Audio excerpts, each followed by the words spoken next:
Hello, I am back with another excerpt from Living in Flow, The Science of Synchronicity and How Your Choices Shape Your World by Skye Nelson Isaacs.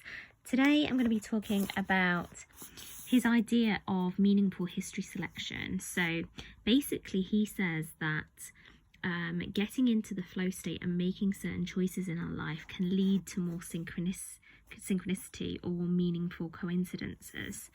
And he says that our life is drawn from a multitude of possibilities, and it gets shaped through the choices that we make. And he likens it to like branch with all these paths going off, a bit like the film Sliding Doors, if you've seen that.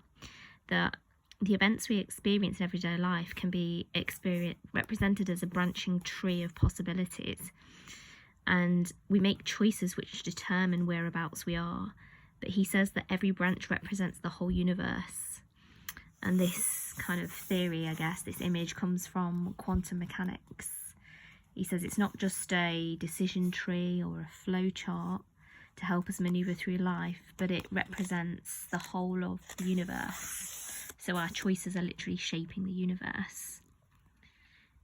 It says, rather than using the tree to navigate our way through a single landscape, we use the tree to navigate from one landscape to another.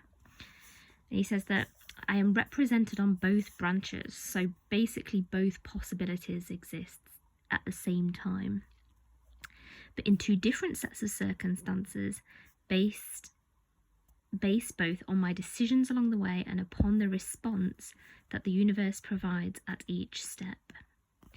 So it's basically there's multiple possibilities, just a bit like the Schrodinger's cat.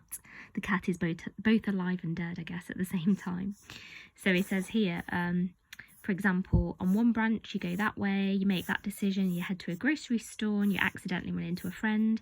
Whereas on another branch you choose to go to the gym and you meet someone new who you work on your professional business project. Either branch can be great, but they involve different circumstances.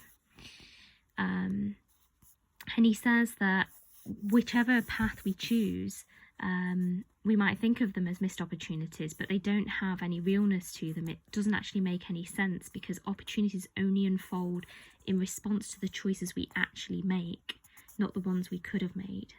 So it's almost as if like life's, things are just unfolding as we're choosing, essentially.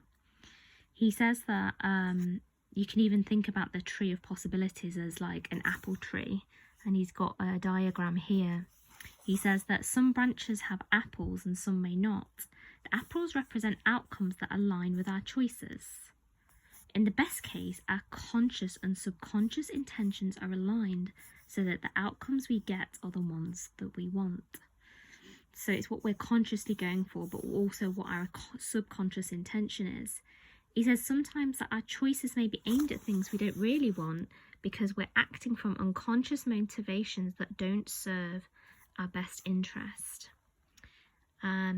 He says the branches on the tree don't represent actual places, they represent situations. So it's almost like we're choosing, and as we're choosing, based on our thoughts, our feelings and emotions, all of these different circumstances and all of these different experiences occur. So he says here, branches with apples represent circumstances in which a qualitative experience occurs. So you go here, you choose this, and then somebody shows up. These apples are things that show up basically in your experience, depending on what choices you make. It says that matches your own anticipated qualitative experience.